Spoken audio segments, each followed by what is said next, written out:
Olá pessoal, graça e paz. Mais uma vez, obrigado a você que está aqui conosco. Mais um dia aqui acompanhando o nosso Vocação Podcast. Um bate-papo semanal que eu espero que esteja abençoando aí a sua vida. Nós já entrevistamos pessoas de muita qualidade aqui, né? E hoje, várias qualidades, exatamente. Testemunhos. E hoje acho que nós não vamos fugir disso, porque nós estamos aqui com o Rodrigo José de Ataíde.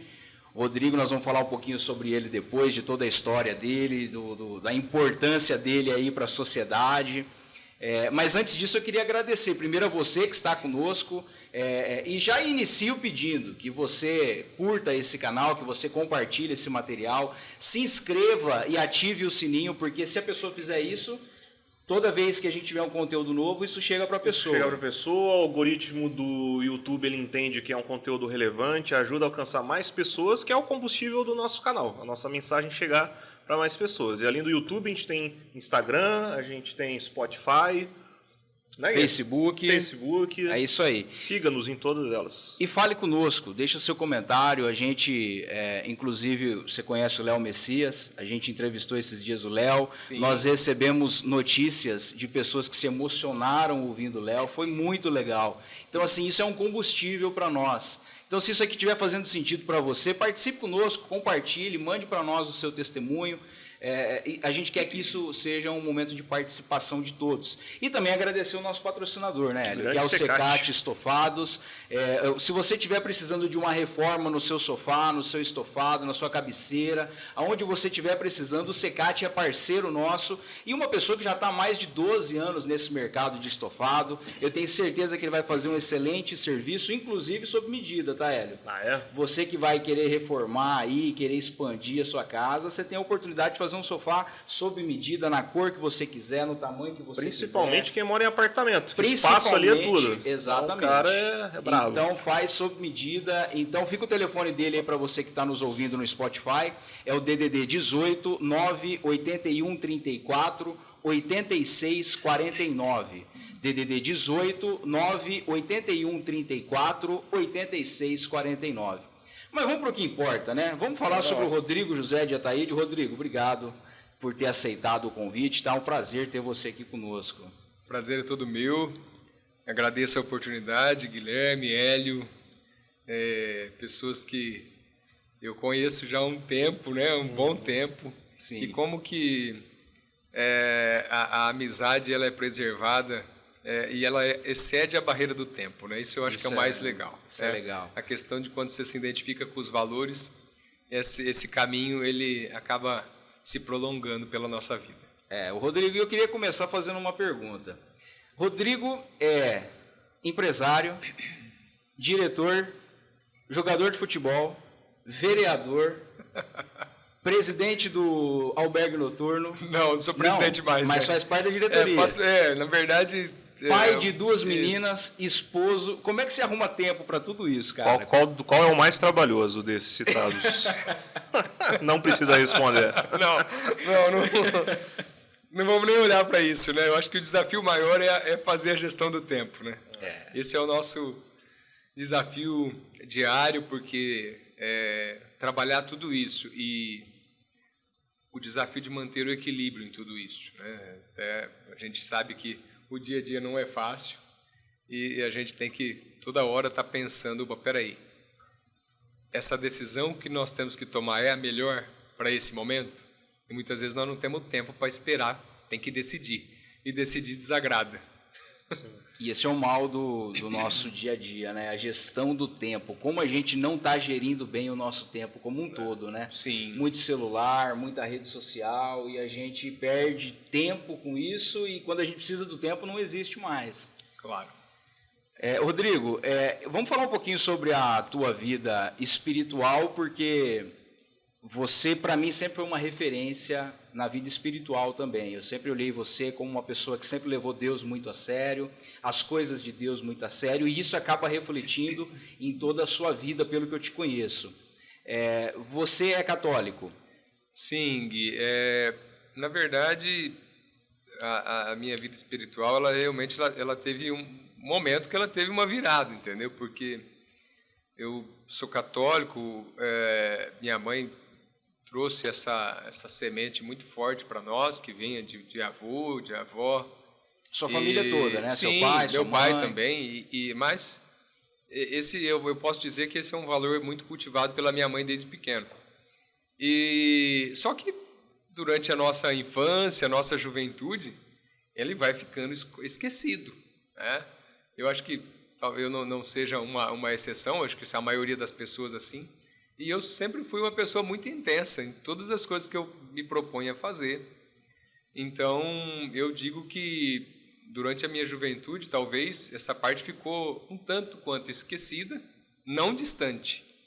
É interessante isso. Mas não latente, né? E você tinha uma percepção que, peraí, eu não estou no caminho mais certo aqui, né? Mas, vamos lá, vamos na onda, né? E aí, eu tive uma grande mudança na minha vida quando eu fui convidado aí aos 28 anos para participar do movimento de cursílios da Igreja Católica.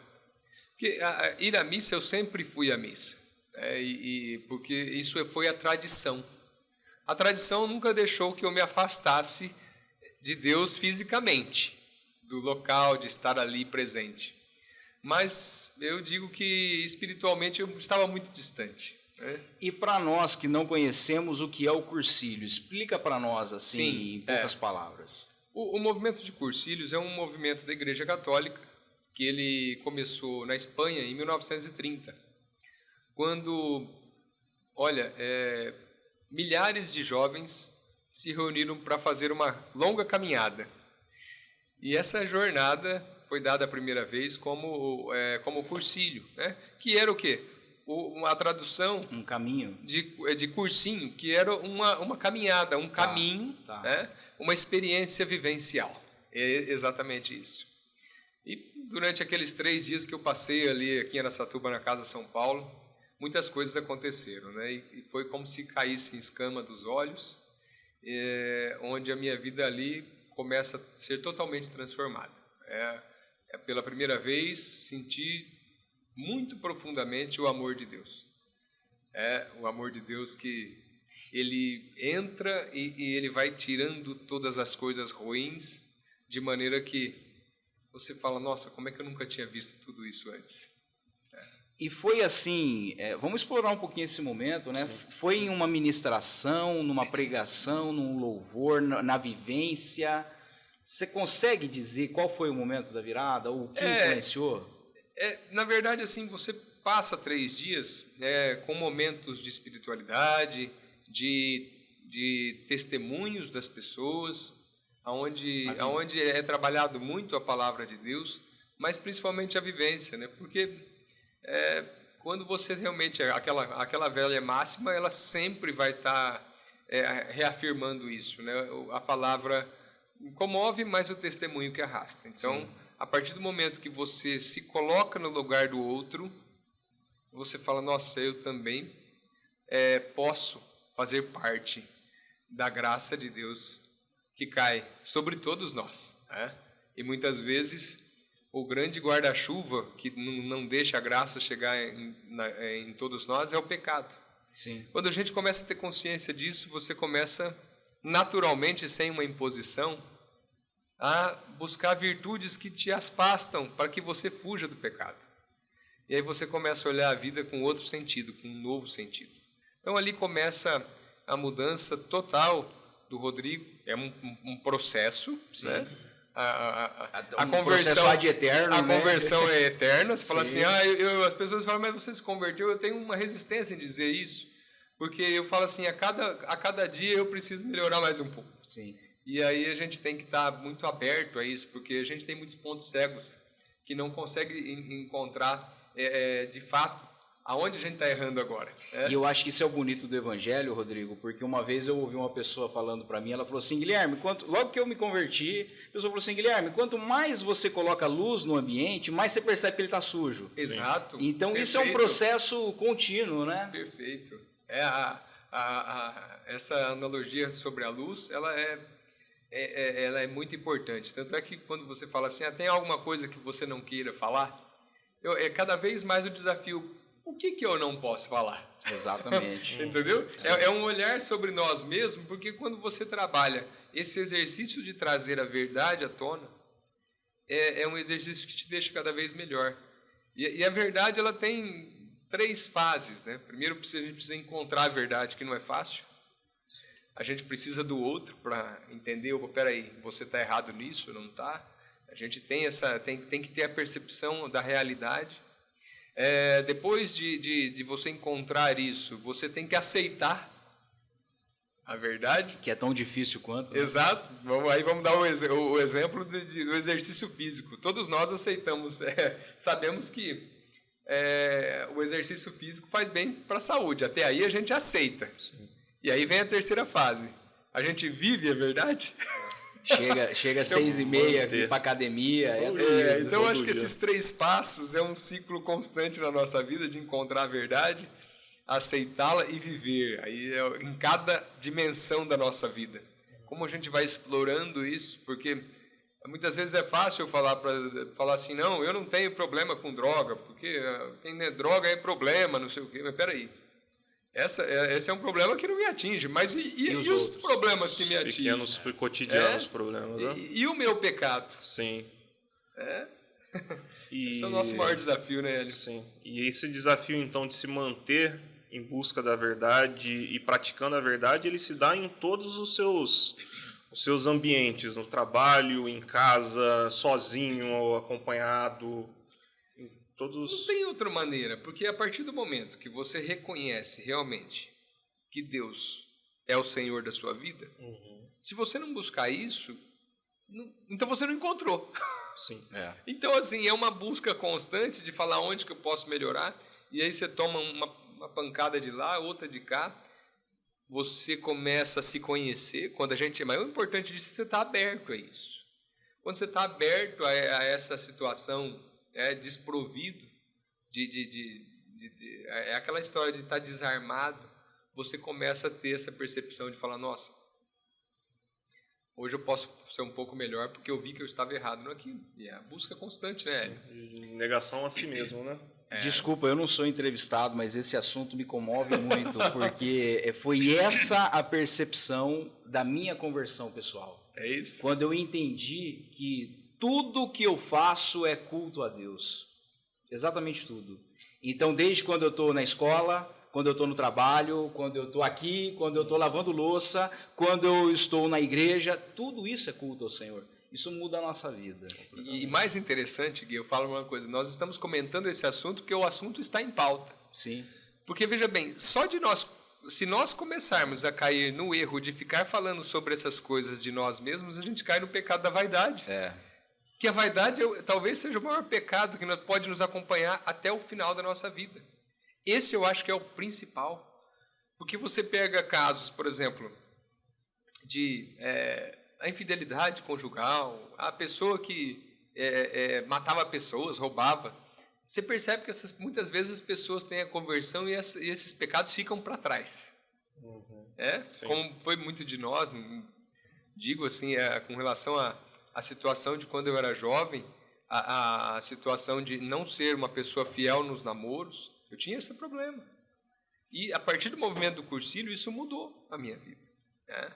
Então é difícil você falar sobre isso, mas são coisas que você tem que ser uma luta constante, mas de alguma forma a cada dia é um dia a mais que ficou para trás. Você tem que se observar para que nunca mais isso volte a acontecer. Agora, como que você consegue controlar isso com a vaidade? A todo momento.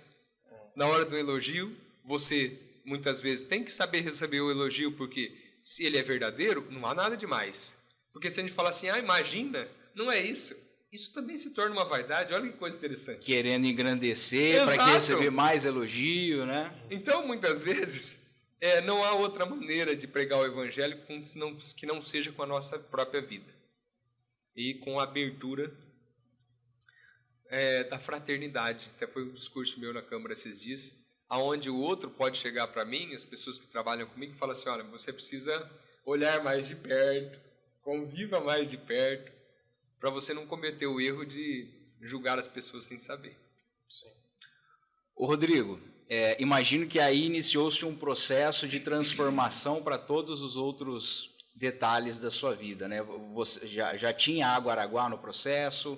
Você já fazia parte, digo, do momento da conversão? Sim, porque... Você já tinha Água Araguá na história da família? Como é que foi isso? Sim, Araguá começou em 1998, eu tinha 15 anos. Foi ali que eu comecei a trabalhar junto com meu pai, com a minha mãe. Logo depois veio a Tatiana, né? Porque a Tatiana tinha 12, então, mas ela também entrou no processo. A empresa realmente, literalmente familiar começou. E isso foi muito bom. É um aprendizado gigante para mim. Com 15 anos, a gente trabalhava ali na produção. Eu via meu pai saindo para fazer a parte comercial da empresa. Minha mãe lavando o garrafão lá na produção. E, cara, é fantástico quando você olha e vê esse filme para trás. Fala, meu Deus, muito obrigado, porque é daqui que o Senhor nos deu sustento há 26 anos. E hoje, como é que é Araguá hoje? Quantos funcionários?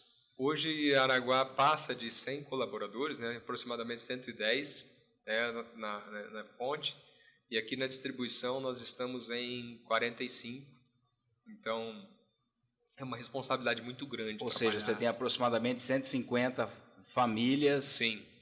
Comendo dali. Imagina o peso nos ombros dessa responsabilidade, né, Rodrigo? Eu costumo dizer assim que a Araguá, claro, é fruto de muito trabalho, mas foi uma maneira que Deus nos deu o sustento para servir sempre.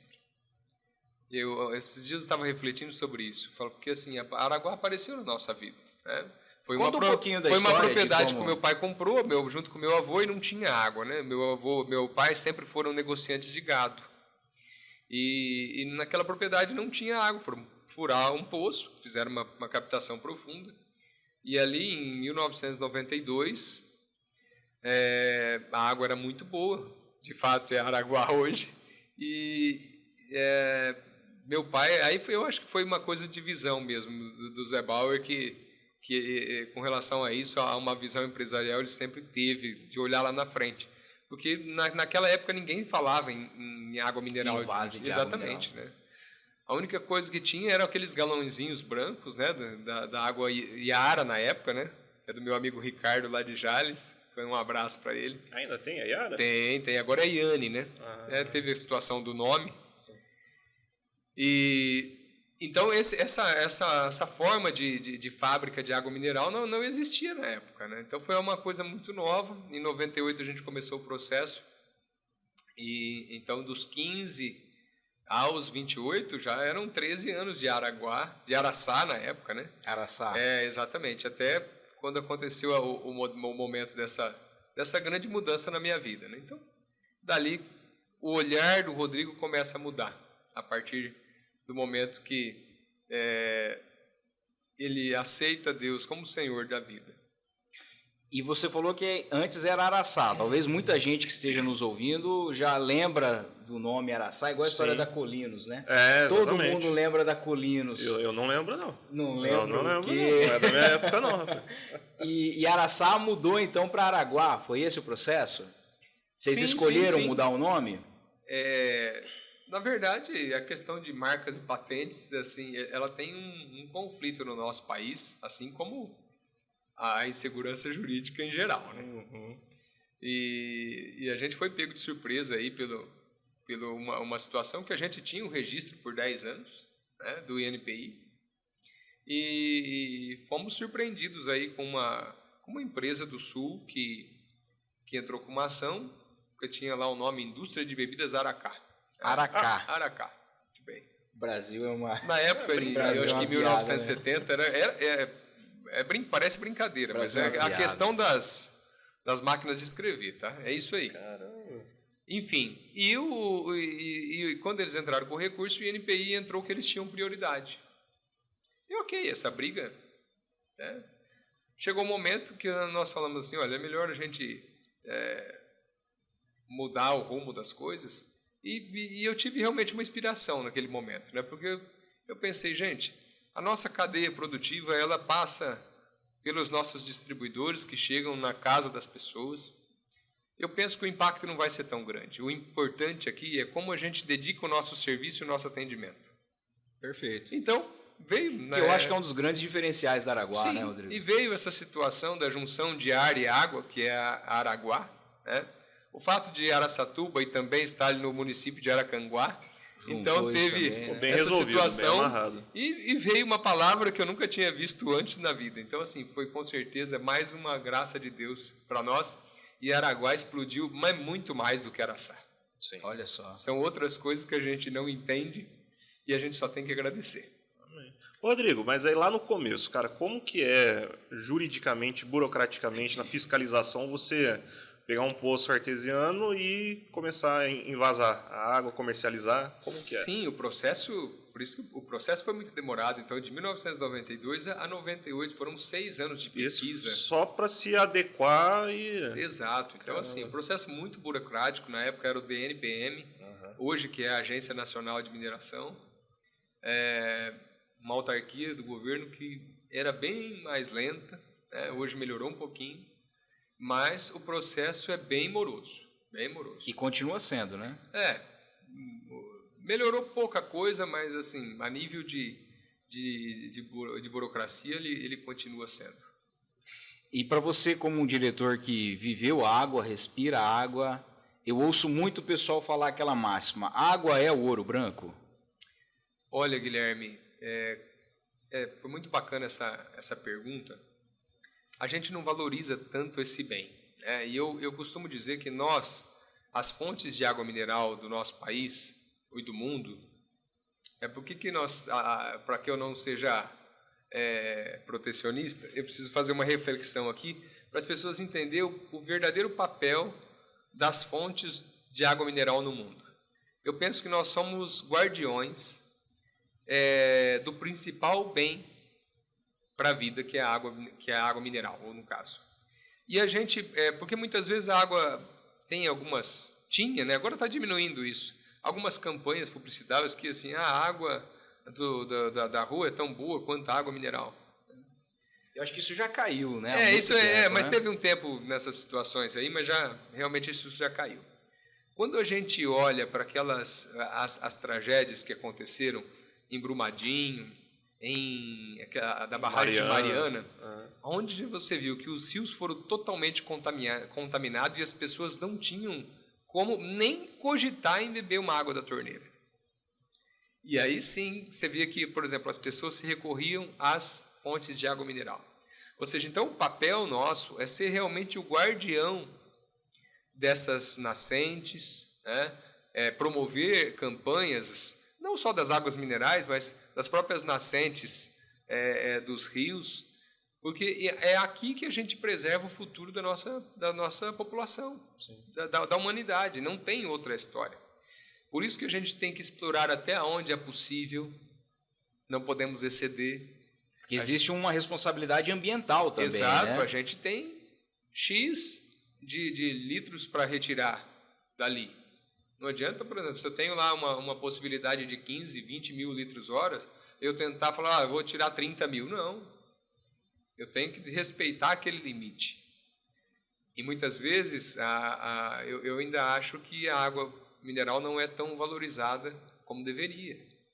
A título da situação tributária, que a gente conseguiu um ganho gigantesco através da Binan, na evolução dos impostos, do selo fiscal, e agora a reforma tributária não olhou para isso de uma maneira como deveria.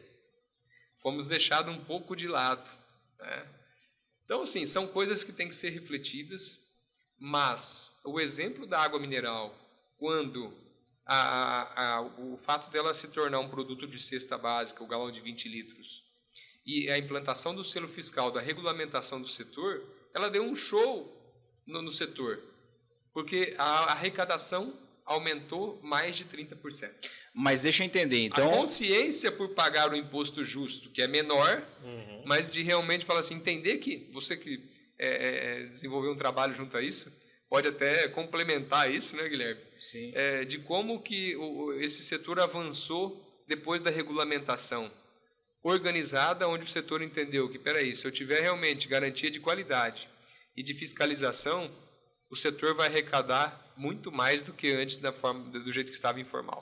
Quer dizer, então uma informação agora de utilidade pública. Existe um diferencial, um selo, uma rotulagem especial para uma água certificada pelas entidades governamentais? Sim, na verdade... É o selo fiscal, é isso? O selo fiscal, ele traz todas as informações de meio ambiente, da CETESB, né? Da Receita Federal. Então, foi um trabalho, mas muito bem elaborado pela ABINAM. Então, olha só que interessante isso, até como utilidade pública. Você que consome aí a água Araguá ou alguma outra concorrente, você olha na parte de cima, né, Rodrigo? Geralmente no lacre, né? O lacre geralmente tem um rótulo feito de papel moeda, um rótulo oficial do governo, que é chamado de selo fiscal. Se essa empresa possui essa rotulagem, quer dizer, ela está completamente legal do ponto de vista tributário, ambiental, de vigilância sanitária, é isso mesmo, né? Exatamente, E o setor está caminhando também para o setor de descartáveis, que eu acho muito importante. Né? Eu acredito, tinha previsão para esse ano, ainda não saiu todas as definições das regras, mas eu acredito que no máximo até o ano que vem, todo o setor, até das garrafas, dos copos, vão estar todos regulamentados no quesito selo fiscal. E uma pergunta que muita gente me faz, Rodrigo, você põe alguma coisa na água? Não, claro que não. Nada? Não põe flúor, não põe cálcio, não põe nada? Aproveitando esse levante aí, falando da água da torneira. A água da torneira, ela vem dos rios, digamos assim, de um tratamento, uma reutilização na empresa responsável, né? Enquanto a mineral, ela retira dos lençóis freáticos. Sim, exato. Faz um tratamento diferente. Qual que é a diferença desse tratamento da água? Vocês não apenas retiram a água do lençol freático e invasam. A gente chama isso do ciclo de pureza, né? Que é realmente o ciclo onde a água da chuva cai. Imagina que, por exemplo, os 70, 80, 100, 200, dependendo da perfuração, 200 metros abaixo, você vai passando por quantas camadas de solo? Sim. E nessa camada de solo é onde ela vai se dando como uma água mineral, que ela pega o cálcio de um lugar, a pequena porção de flúor que é permitida de outro, porque você tem um índice até para que ela seja... Então, todos os minerais que compõem uma água mineral, é o caminho das águas. Ou seja, é natural. Exato, é não natural. Não tem nenhuma ação humana nesse processo. E além de ter uma área de preservação ambiental em volta, área de proteção. Então, o próprio solo ele é responsável por essa filtragem. E quando você extrai a água, ela só passa por alguns filtros bags para você tirar a areia, o excesso, e ela já vai in natura para o galão, para a garrafa. Então, ela não tem nenhum tipo de adição de sais minerais que não seja natural. A questão da água da torneira, água da rua, é claro, os profissionais do tratamento deixam ela potável. O grande desafio que a gente tem que pensar é o caminho que a água faz para chegar na tua casa, pelos encanamentos, vazamentos, e onde tem vazamento tem contaminação. Ali, então, do caminho da estação de tratamento até a residência, há uma perda dessa qualidade, então. Sim, é inevitável, né? Porque imagina só, há quanto tempo tá os encanamentos, como é que está a limpeza da sua caixa d'água. Então, são coisas que a gente começa a refletir muito sobre a pureza e a qualidade desse produto. Uma coisa que sempre me chamou a atenção quando tem nos Estados Unidos, o pessoal abre a torneira, enche um copo d'água e está bebendo. Mas é diferente daqui, então, porque aqui a gente não consegue fazer exatamente a mesma coisa, né? O sabor ele é diferente, ele é meio ferroso. A diferença é o tratamento lá. Sim, mas os Estados Unidos ele foi pioneiro na situação de garrafões, tá? Tanto é que se você vê alguns filmes antigos da década de 80, que nem se falava em água mineral aqui, você já via alguns galões, claro, a gente tem essa percepção porque mexe com isso. Sim. Eles tinham lá galões de vidro de 20 litros muito bonitos, então algumas embalagens legais. Então os Estados Unidos até nos precede no mercado de água mineral. Claro que Pode ser que o próprio tratamento, a conservação de encanamentos pode ser muito melhor que a situação nossa. E também aqui. pode ser que tenha também a questão cultural, né? Porque quando você... Eu percebo isso, Rodrigo. Quando uma casa ela passa a consumir água mineral, dificilmente ela volta para a torneira. Sim. Dificilmente. Não, com certeza, né? com certeza. É um caminho meio que sem volta quando você entra na água mineral, né? Não, com certeza. Pela palatabilidade da água, pela questão da segurança mesmo, né? Do é uma consumo. tranquilidade. Você, na verdade, quando acaba a água à noite, você vai tomar água da torneira, você toma um susto, né? Então, não, mas acho que nem lembro qual foi a última vez que eu dependi de água da torneira. Isso aí. Acho que só quando a gente jogava golzinho na rua. Isso. Né? Essa E era inevitável tomar água.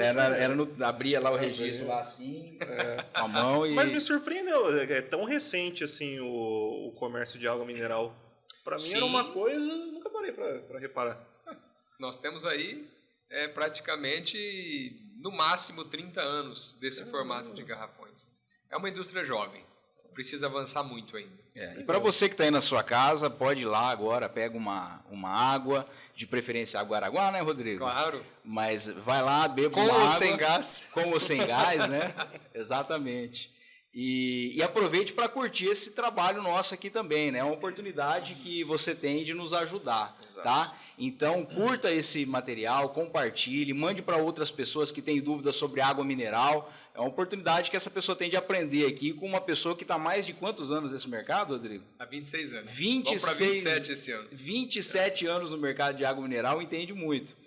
Mas ajude também esse trabalho nosso. A gente pede encarecidamente que você curta esse material nosso, que você compartilhe, que você se inscreva no nosso canal. Isso para nós é muito importante, porque é a maneira com que o YouTube vai entender que existem várias pessoas interessadas por esse conteúdo. Exatamente. Não só no YouTube também, nós temos aí o Instagram, temos as nossas redes sociais, temos o Spotify e temos também o nosso WhatsApp. Eu já quero deixar o nosso WhatsApp para vocês. É um canal que você pode falar diretamente conosco aqui, com a nossa equipe de produção.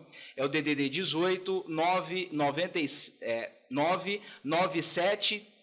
Eu anotei errado. Faltando um algarismo aqui, hein? Faltou um número aí. Vocês conseguem puxar para mim? Enquanto isso, vai beber água. Enquanto isso, vai lá, bebe água. Enquanto a nossa equipe aqui vai levantando a informação do nosso número, vamos falar do Secate Estofados também, que é um parceiro nosso, que tem acreditado nesse trabalho nosso e também que é um excelente profissional da área. Você que precisa de tapeçaria, você que precisa fazer reforma no teu sofá, inclusive faz reforma de banco de moto. Caramba, tudo que você precisar da parte de... Aquele sofá seu que tá com aquele problema de mola, sabe quando a gente vai comer pizza lá na sua casa jogar videogame? Não, na minha casa não. Na minha casa o sofá tá bom, rapaz. O sofá lá vai ser feito pelo Secate Tá entregando aí, Já tive um sofá assim, mas já foi o tempo. Acho que faz tempo que eu não vou na tua casa, então. Mas ligue pro Secate Estofados, é o DDD 18 981 34 86 49. 981 34 86 49.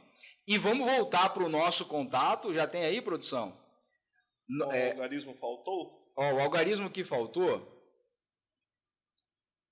é o... vai carregar. Fala aí, Gabi. 9...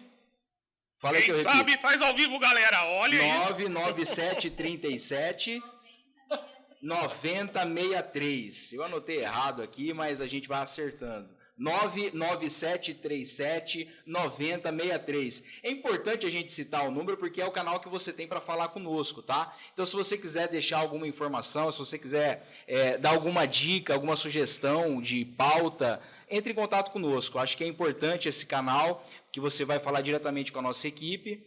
E você também que for empresário e quiser participar desse projeto, é uma oportunidade de você falar conosco, tá bom? Vamos seguir aqui com o Rodrigo. Tem o Pix também, chave Pix. Tem também aí já travado aí na sua tela a nossa chave Pix para você que quiser abençoar esse trabalho nosso. Doação de 1 centavo a 1 milhão de reais, qualquer valor. De preferência mais perto de 1 milhão. Quanto mais próximo de 1 milhão, melhor. Para eu poder reformar o meu sofá. Desde que tenha origem. Exatamente. Por favor, hein, galera. Mas ajude a gente também, tá? Compartilhe conosco, além das nossas redes sociais, se você puder ajudar financeiramente esse trabalho, porque nós temos custo aqui, temos custo de produção, temos custo com espaço, então é uma forma que você tem de abençoar o nosso trabalho. Mas vamos continuar com o Rodrigo? Rodrigo, acho que tem uma fase muito interessante da tua vida, que foi o teu problema de saúde. Como é que foi essa história? Olha, você sabe que essa fase aconteceu logo depois que eu fiz o cursilho, né? Eu penso que, de alguma forma, Deus permitiu que isso acontecesse para que eu fosse cada vez mais resgatado, porque com 28 anos eu me deparei durante uma viagem com um AVC, né? Quantos anos? 28. 28 anos. Logo na tua conversão ali, próximo da tua conversão. Na verdade foi praticamente 8 meses depois e era janeiro, eu estava em São Paulo e acordo 4:30 da manhã, 5 horas mais ou menos, sem conseguir falar. Né? Sem falar. Com falta de ar e eu tentava falar e gente, é uma sensação inexplicável, não dá. É muito ruim. Muitas pessoas que tiveram isso devem saber o que se trata e perdendo o movimento do braço direito, da perna direita. Você estava aí em São Paulo? Sim. Na casa de um amigo meu que me socorreu, fui parar no hospital, bem rápido para a gente resumir essa história. E ali, eu fiquei ali no Hospital São Luís por uns 5 dias, as pessoas investigando, né? Para entender o que eu tinha, né? Que se as perguntas eram assim, você usa anabolizante, você usa droga, você usa Viagra? Eu falei, nunca usei isso. Jovem, jogava bola bastante, e aí as pessoas, o médico ficava com essas dúvidas, né? E depois de tanta pesquisa, descobriu-se um furame oval. Furame oval é uma passagem que tem no coração que recebe alimento da mãe para o filho. Né? Em 20% dos casos não fecha. Olha só. Então não é uma coisa tão incomum assim. Só que, no meu caso, a suspeita é que o fato de eu ter viajado naquele dia, né? Não foi numa sexta-feira, não. Eu fui daqui para São Paulo dirigindo, sem parar, e eu tinha jogado bola na semana e tinha tomado uma pancada na coxa.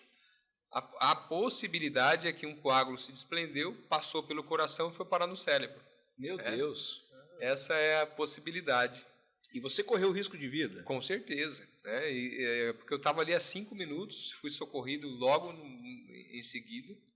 E aí os médicos já entraram com tudo que precisava, né? Com anticoagulante. Foi o que realmente minimizou as sequelas, que fiquei um bom tempo ainda com a fala enrolada, com os movimentos que logo depois, alguns dias, já foram voltando. Mas, assim, é uma experiência que a gente não deseja para ninguém. É algo muito grave. Mas então você você falou que tinha dormido e acordou dessa maneira, ou de repente começou Sim, foi um momento para o outro? Por volta das 4:30 da manhã, eu tinha ido ao banheiro e aí a hora que eu voltei, cadê a fala? Falta de ar, e eu fui acordar a Ana Paula e essa é a sensação. Imagina a sensação dela vendo isso, então. Exatamente. Você estava num quarto de hotel? Não, estava na casa de um amigo meu. Ah, tá. Meu amigo Felipe, lá de São Paulo. E aí ele me encaminhou para o hospital, identificaram essa situação, né, depois de alguns exames, e 8 meses depois eu fiz a cirurgia do coração.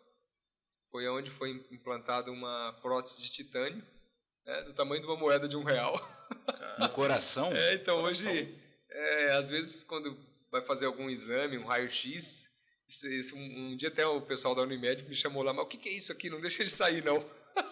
Aí eu falei, não, é porque tem uma prótese aqui, tem uma tela ali. Então é um processo que é implantado essa prótese, e depois ficou 1 ano tomando AS para que pudesse crescer a carne ali em volta. E esse problema foi totalmente sanado. Graças a Deus. Graças a Deus, e vida normal, até bem melhor do que antes. Então, foi mais uma graça recebida. A gente tinha a preocupação da cirurgia. Hoje essa cirurgia se tornou mais comum, né? Até aqui em Araçatuba já se faz hoje, mas na época só em São Paulo, Dr. Carlos Pedra, uma referência. E realmente tinha uma situação que eu não me esqueço. Quando imagina só a aflição dos meus pais quando olhava para mim e falava, tem que fazer essa cirurgia, porque o não fazer a cirurgia poderia deixar as coisas correrem, né? Mas foi um tempo de oração muito forte. Talvez o maior retiro espiritual da minha vida foi por essa cirurgia, porque meus pais me deixaram muito à vontade para fazer isso. E quando a gente foi até o Dr. Carlos Pedra, ele falou assim, mas como é que é isso? Corre risco de vida? Ele falou, olha, 90% não, isso é bom, mas a gente tem problemas em 10%. Até porque também é uma cirurgia no coração. Cirurgia importante, né? Ele falou assim, 100% só Deus. Eu falei assim, é isso que eu preciso. Que legal. Só isso. E isso foi tudo próximo ao Cursílio, você tinha alguns meses tudo isso depois. Se deu até do Cursílio até a cirurgia, foram um ciclo aí de mais ou menos 1 ano e meio, por aí.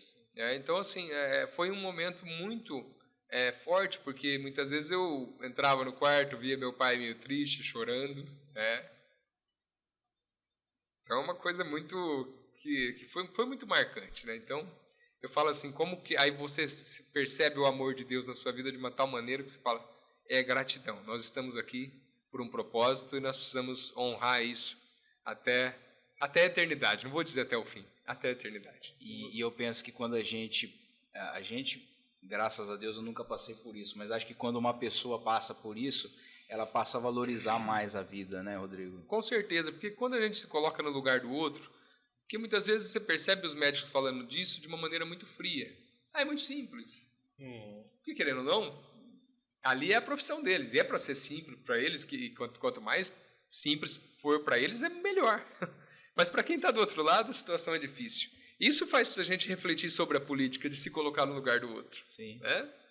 Muitas vezes, quando a gente vê os números, fala, os números estão melhorando ou estão caindo. Mas espera aí, e aquele que vai passar pelo aquilo, que tem uma família, tem uma história? Cara, quando você passa por isso, a coisa muda totalmente. É isso. E você falou aí sobre a política, agora talvez mudando um pouquinho essa fase. Você sempre foi um apaixonado por política, essa que é a verdade, né, Rodrigo? Você sempre gostou disso, né? Na verdade, Gui, você sabe que eu, a partir esse cronograma do tempo, 2011, depois chega 2013, eu conheci o ex-deputado Reinaldo Augusto, uma pessoa que me ensinou a amar a política. Porque através dele eu vi ele eleger boas pessoas, eleger deputados federais acima dele. Eu falei assim, mas eu nunca vi ninguém fazer isso. Formar pessoas para o cenário político, doar uma vida para que as pessoas entendam a importância da participação das pessoas no processo, onde está todo mundo cada vez mais saindo fora de um processo. Então, isso mudou totalmente e eu acho que vem de encontro com o que eu tinha vivenciado no Cursílio. Peraí, você encontrou um sentido da vida e agora tem que se colocar a caminho. E aonde nós vamos colocar a caminho? Então, quando chega ali 2013, onde eu tive esse encontro, as coisas foram amadurecendo até chegar ao ponto de eu ingressar num partido político, começar a formar os grupos e a gente começar um movimento.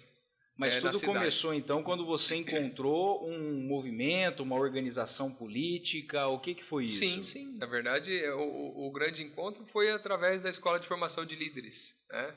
Tá. O Libicom, que é realmente um trabalho do deputado Reinaldo de trazer intelectuais para tentar responder as perguntas de todos os nossos brasileiros. Por que o Brasil, apesar de ser uma nação tão rica, inigualável, com relação a recursos naturais, ao posicionamento do sol, maior produção entre os trópicos, por que não dá certo? E aí, assim, através do ensino do professor César Saldanha, foi aonde começou a reunir intelectuais como Ives Gandra Filho e Manuel Ferreira Gonçalves Filho, e outros professores da área de economia, de ciências políticas, de direito, para estudar realmente qual é a situação que mais pega no nosso país e aonde que a gente tem que começar a mudança. Então, o LibCon é um curso intensivo que a pessoa pode fazer? São dias que ela passa nessa formação? Qual que é a dinâmica desse evento? Hoje, se você entrar no Instagram, lá no Instituto LibCon, ele tem cursos. Esse ano vão ter 4, né? Vai ter o próximo agora em abril, dia 4, 5 e 6 de abril de 2025, São Paulo. São 3 dias. 3 dias. São 3 dias intensos, onde a gente realmente passa por 9 ciências, né? E essa validação da realidade, né, de um pensamento que a minha realidade é validada pelas 9 ciências, cria o quê? Uma unidade de pensamento. Porque o que foi acontecendo com a nossa sociedade? O distanciamento. A teoria, as universidades foram tirando a prática e a validação do conhecimento. Então você tem um conhecer teórico, mas você não valida ele. Então você tem administradores que muitas vezes não sabem nada de economia. Não é uma coisa maluca isso? Meio que antagônica, né? Não é antagônica isso? Sim, sim. Então você precisa validar todas essas coisas. Espera aí, a minha ciência aqui, ela precisa desse respaldo pela outra, elas se completam. E essa proposta ampliou o meu sentido. Falou, aqui é o grande encontro, tá? Eu falo que hoje, na situação de mandatário como vereador, é somente uma consequência. Por quê?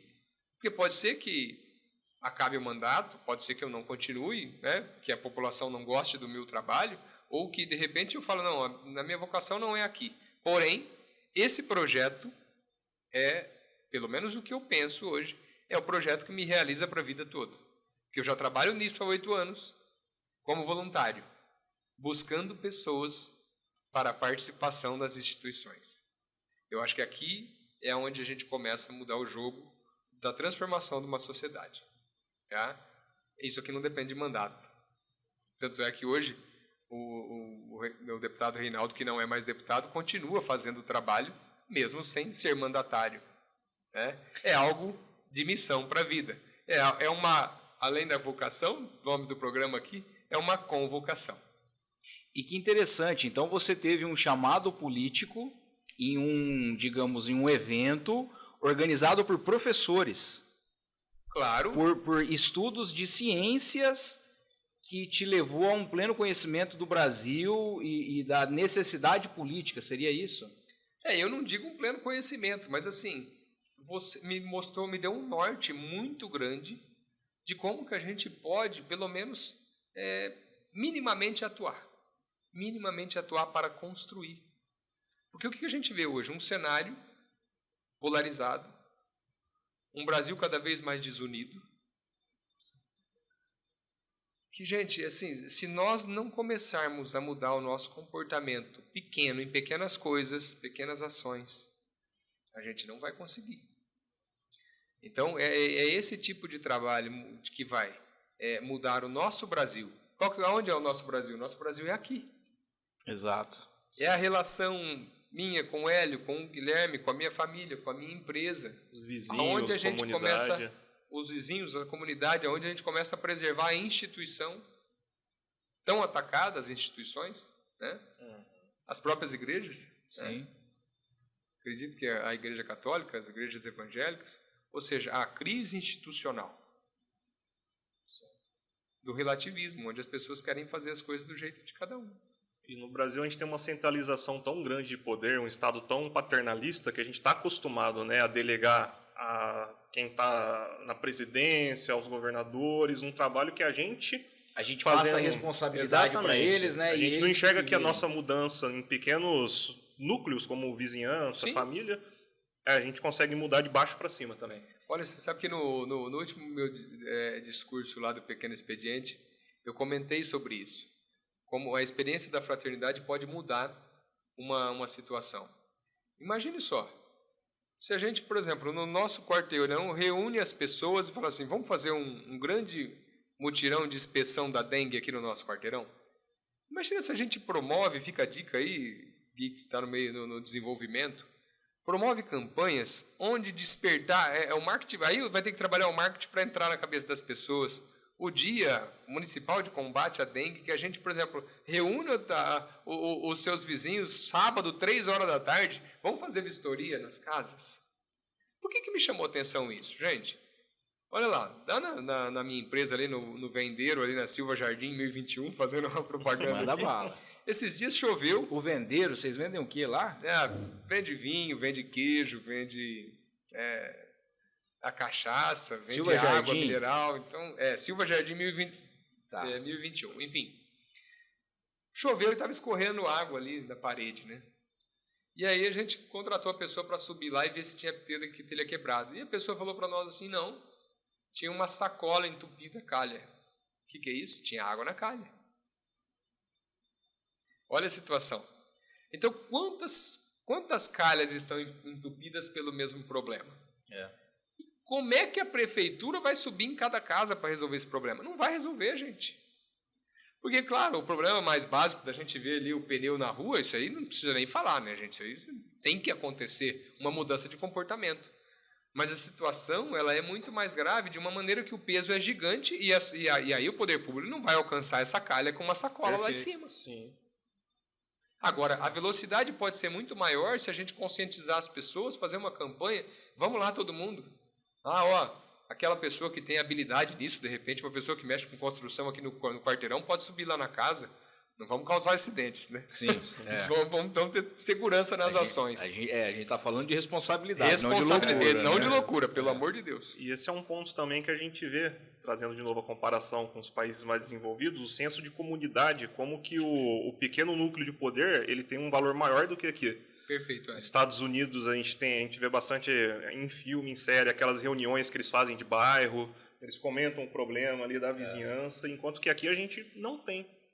Claro, na verdade você vê, aí a cultura, né? Os Estados Unidos tem uma cultura mais liberal, onde ele é responsável por sua comunidade, responsável pela comunidade, e o nosso país é um país muito mais social, né? A nossa Constituição fala em muitos direitos, mas fala em poucos deveres. Esse é o grande detalhe, e o papel nosso é começar realmente e plantando a semente de responsabilidade e da verdadeira fraternidade. Eu não acredito numa solução política sem uma sociedade fraterna, que é esse conceito de responsabilidade. Defina para nós fraternidade, Rodrigo, por favor. Olha, eu comentei muito sobre esse assunto esses últimos dias, e a fraternidade ela tem 3 princípios fundamentais, que é a solidariedade, o respeito e a reciprocidade. Né?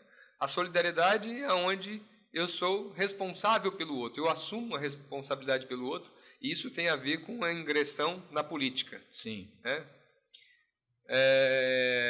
Depois você tem o respeito, que é reconhecer o outro como pessoa humana, respeitar a liberdade do outro como pessoa humana, e não como coisa, que o contraponto era a reificação, usar o outro como coisa. E aí a gente já começa a ver que no nosso país a coisa já está mais grave. No quesito da solidariedade, a gente vê que o nosso país é um país solidário.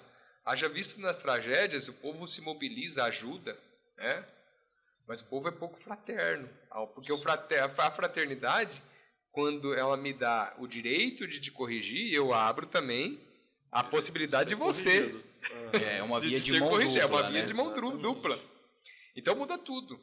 E aí eu tenho a reciprocidade, que aí entra assim a situação dos direitos e deveres. Cara, quando a gente trabalha esses 3 princípios na nossa sociedade, você vê quanto que a gente perdeu de 40 anos para cá. Você tinha associações de bairro que realmente funcionavam. É verdade. Não era politicagem.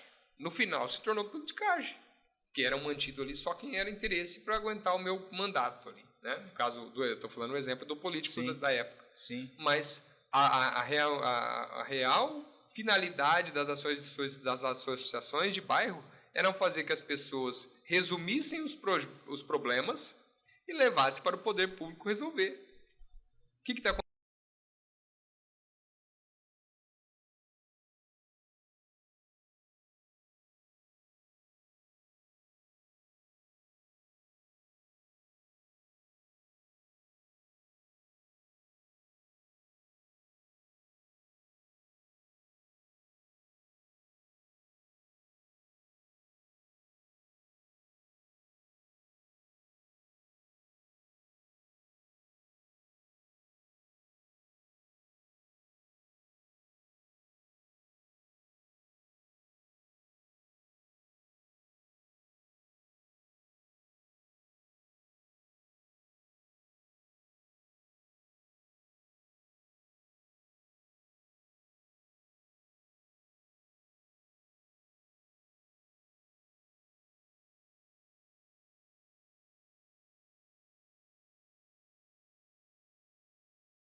diante do nosso sistema político, isso ainda não vai ser possível. É preciso avançar em muitas reformas. E por isso que nós precisamos formar pessoas para reformar as instituições e mudar o país. Perfeitamente. Porque hoje o sistema político ele é complicado, o sistema eleitoral ele é muito complicado. Eu acho que avançou algumas coisas, mas ainda é insuficiente, né? Já visto, você entra aí nessa situação de ter mais de 30 partidos no nosso país, cara, isso já começa aí. Você não vai, como é que você, aí você já não vai escolher as melhores pessoas, né? Você tem aí a situação dos Estados Unidos com muito menos partidos, onde as pessoas se organizam. E olha que legal, imagina só a nossa cidade se só houvesse 8 partidos, 5, né? Sim. Ou seja, quem sente um chamado tem que primeiro participar de uma agremiação. E aquela agremiação faz eleições internas para escolher os 16 vereadores que vão para uma eleição. Imagina só como é que as pessoas iam valorizar a política. Mais próximo, mais pertencimento, né? Sempre pertencimento. O funil é muito maior. Então imagina só, você tem aí um partido com 1000 pessoas que faz uma eleição para escolher os 16. A primeira vitória é ali. E isso é muito próximo de um sistema americano de política, né? Ou não? O quê? Essa questão da participação da sociedade para eleger um representante, para ser mais regionalizado. Até mesmo as eleições presidenciais lá, a questão dos delegados, o peso do Estado, é uma coisa que desde do bairro ali até a cidade vai... nós não estamos aqui pagando pau para os Estados Unidos, mas assim, a gente falou sobre fortalecimento de instituições e eu acho que é uma retomada que o Brasil tem que fazer, né, Rodrigo? O que você acha dessa questão do fortalecimento das instituições? Não há outro caminho, tá? O caminho é as instituições. Não espere que vai vir o salvador da pátria que vai resolver o nosso país, não. Claro, você vai ter que entrar pessoas com boa vontade. Né? Só que assim, se essa pessoa de boa vontade não fortalecer as instituições, aquilo que ela fez vai se derreter na próxima gestão. É uma definição aí do salvador da pátria, um problema que a gente tem culturalmente, né? Acho que não só o Brasil, mas o povo latino-americano. A ideia de que vai vir um salvador, vai vir uma figura que vai libertar o povo. Sim. Acho que esse é um grande problema, que a gente centraliza a confiança no personalismo, né? E acaba... E eu acho que mais que isso, a gente deixa de lado a nossa responsabilidade. Exatamente. Porque quando eu levo a responsabilidade para a instituição, eu faço parte de várias instituições. O podcast de vocação é uma instituição e nós temos que ter responsabilidade com o que a gente fala aqui. Sim. Entendeu? A gente está formando o caráter de pessoas que estão nos ouvindo, de crianças, de jovens que estão nos ouvindo. E aí, se a gente fica só com o salvador da pátria, eu perco essa responsabilidade local. Claro. Né? Passa a não ser mais a ideia, mas sim a pessoa, né? Eu me afasto. E eu acho que essa retomada, realmente acho que você foi muito preciso, Rodrigo, essa retomada de posições, né? Voltando ao processo de conversão, é quando nós entendemos que tudo é para Deus e a gente faz bem feito tudo. E a resposta que eu posso dar, só eu posso dar, que é diferente do Guilherme. Não adianta eu esperar do outro, Hélio, né? De todos nós. É o chamado. Ô, Rodrigo, e vamos lá, vou te pôr numa saia justa. Dá para ser cristão na política? Claro. Não vejo nenhum problema nisso. Acho que assim, a gente tem que ocupar os espaços e o nosso comportamento ele tem que ser pautado verticalmente, né? É lá. Então, por exemplo, quando você coloca essa prioridade e a gente começa a agir pela razão, e aí a dificuldade, que eu entendi a tua pergunta, a dificuldade que a gente vai sofrer muito com isso. Porque muitas vezes isso não é jogar para a torcida, a gente tem que ir lá para fazer o que é certo. E a gente vai ser criticado. E aí, para isso, só tem uma coisa. Agir pela razão e viver pela fé. Para você suportar. Porque senão tua família não aguenta, teu emocional não aguenta. Você vai sofrer, é inevitável. É inevitável. Por isso a gente tem que se preparar muito. Para pelo menos você estar sabendo do que você está falando minimamente e falar quando você não sabe, não sei. E vão vir humildade, isso, bombardeios. Né? Por quê? Porque hoje a mídia muitas vezes só está esperando o teu erro para promover o quê? O mal e não o bem. Você pode fazer 1000 coisas boas. O dia que você erra, você é crucificado. E eu estou falando aqui de erro, não estou falando nem de dolo. Mas é isso. Eu acredito muito nisso e estou muito feliz nesses 2 meses, tá? Aprendendo muito. Essa ia ser minha próxima pergunta, Rodrigo. Como é que foram esses 2 meses? Como é que está a expectativa? O que você já tem para dizer? Talvez um jovem que esteja nos ouvindo e que gosta dessa questão política e que se vê, talvez, participando de um pleito. Como é que é a vida de vereador, cara? Como é que foi essa sua experiência nesses últimos 2 meses? É um grande desafio, tá? É um grande desafio. O começo ali foi bem complicado, né? Principalmente a primeira sessão. Para a gente que vem da iniciativa privada, ver uma burocracia que amarra muito.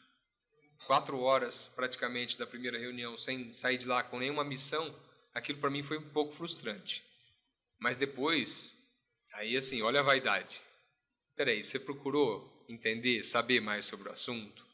E aí quando você começa a mergulhar, você começa a entender o porquê de todas as coisas, o porquê que precisa muitas vezes ser burocrático, os procedimentos que não são simples, que ali o lugar do legislativo é assim mesmo, que dá para ajudar nas missões de ação para a solução, dá.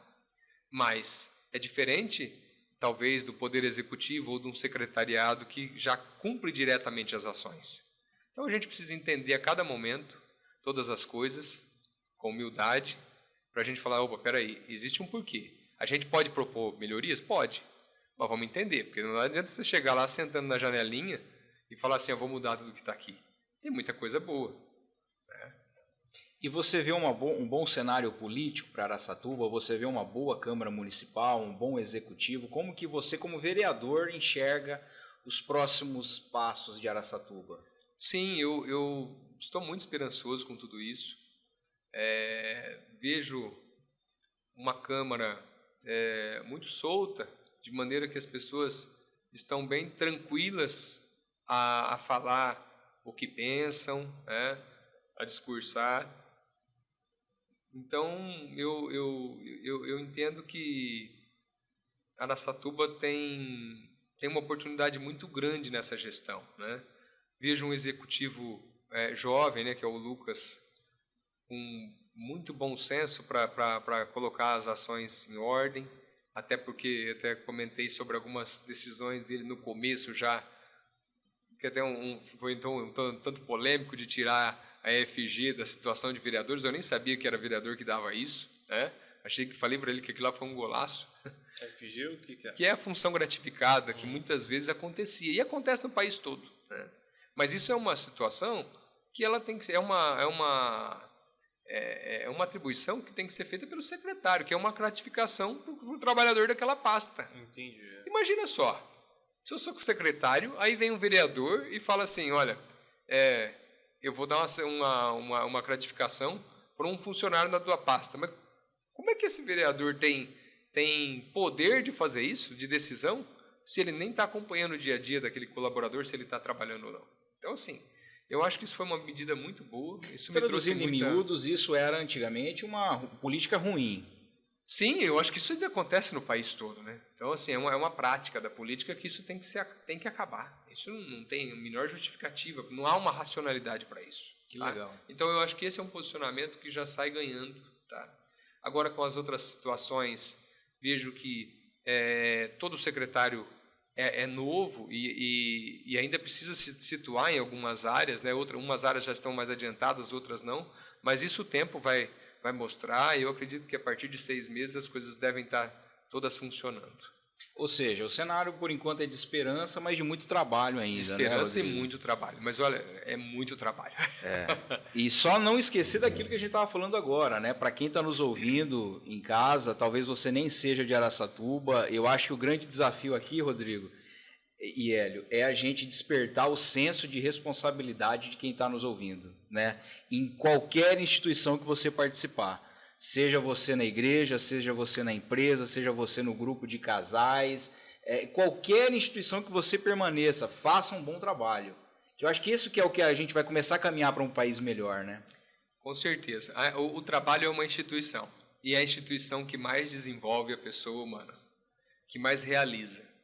Se você tem como libertar uma população, gere emprego, porque o emprego faz com que as pessoas tenham a independência para tomar decisões.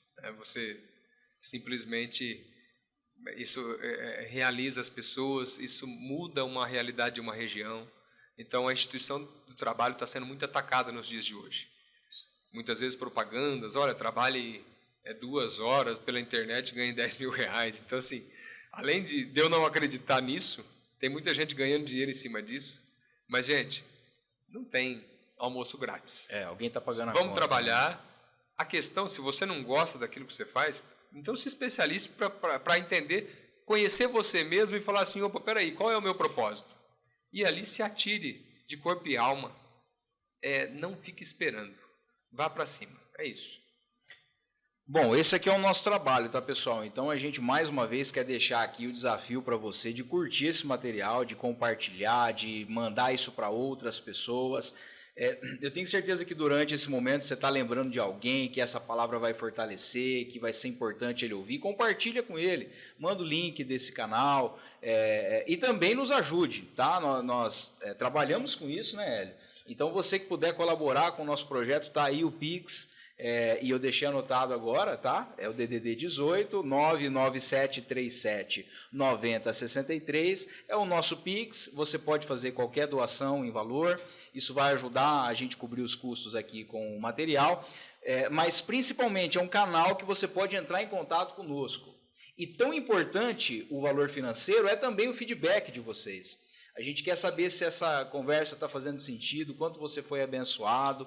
Espero que você possa se espelhar aí na vida do Rodrigo, no processo de conversão dele, na vida profissional dele. E diga isso para nós, a gente vai transmitir para o Rodrigo e todos nós ficaremos felizes que esse momento aqui deu frutos. Então ajude a compartilhar esse material e também um grande agradecimento ao Secate, que está conosco nesse projeto, que acredita nesse projeto e que, além de tudo, a gente não está falando isso só porque ele é bom, é porque ele é um excelente profissional.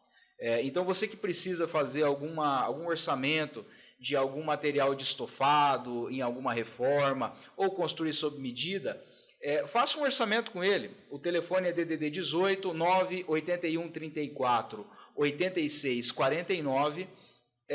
Ligue para ele, faça um orçamento. Eu tenho certeza que você vai ter boas experiências aí profissionalmente. Vamos para a pergunta final, Hélio? Tem mais alguma coisa? Acho que falamos bastante. Mas foi muito produtivo. E assim, Rodrigo, a gente sempre encerra esse momento aqui de bate-papo com os amigos, sempre voltando à origem. O Vocação começou numa ideia nossa, baseado principalmente em uma frase de Martinho Lutero, que estava passando pela rua e um sapateiro parou ele e falou assim: Lutero, como é que eu posso servir melhor a Deus? E o senso comum diria: abra uma igreja ou faça uma doação, eu não sei. E Lutero responde assim: olha, faça um bom sapato e venda a um preço justo. E essa palavra, ela tocou muito forte no nosso coração, até nessa questão que nós estamos discutindo aqui hoje, de fortalecer instituições, até a instituição do sapateiro lá na sua sapataria. E a gente quer estender essa pergunta para você: como que um empresário e como que um político pode servir melhor a Deus pela tua experiência? Olha, Guilherme, nós falamos aqui, né? Está sempre aberto a entender aonde você pode melhorar. Eu acho que essa é uma coisa que eu estou chegando a uma conclusão que, por exemplo, não dá para trabalhar com ninguém que sabe tudo.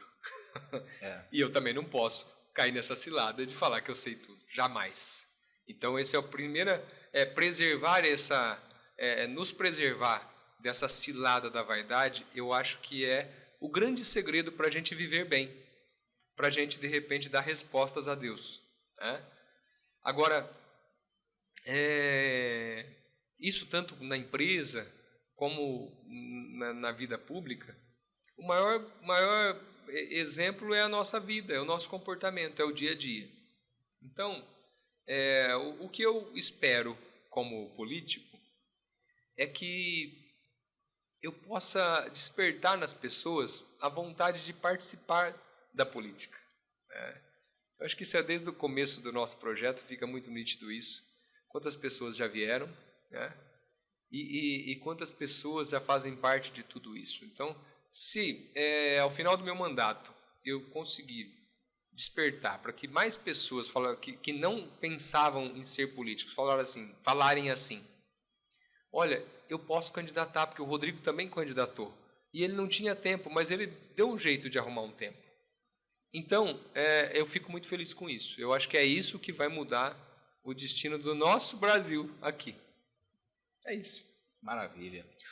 Rodrigo, muito obrigado por esse papo, acho que tão produtivo, né, cara? Tão gostoso que foi esse momento. E eu também acho que tão profundo. Muito. Porque a gente tocou em alguns pontos cruciais, né, Hélio? Pra gente, enquanto sociedade, enquanto pessoas. Então, assim, a gente é muito grato pelo teu aceite de ter vindo aqui. O Vocação está de portas abertas. O dia que você tiver alguma, inclusive até de utilidade pública, acho que nós podemos dizer isso, né, Hélio? Fica esse canal aberto, o dia que você precisar dar um recado para a população, o dia que você precisar fazer uma prestação de contas, dentro dos nossos braços, a gente vai estar aberto para isso. E muito obrigado pelo teu aceite. Eu quero agradecer, Guilherme, Hélio.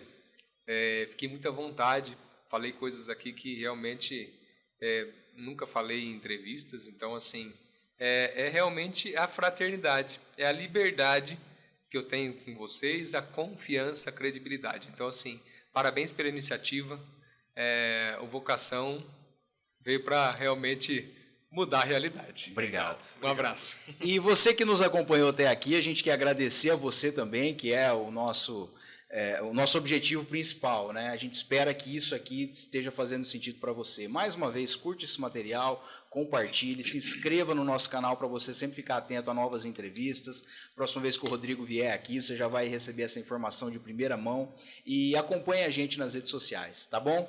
Obrigado, gente. Deus abençoe e uma boa semana para vocês. Obrigado.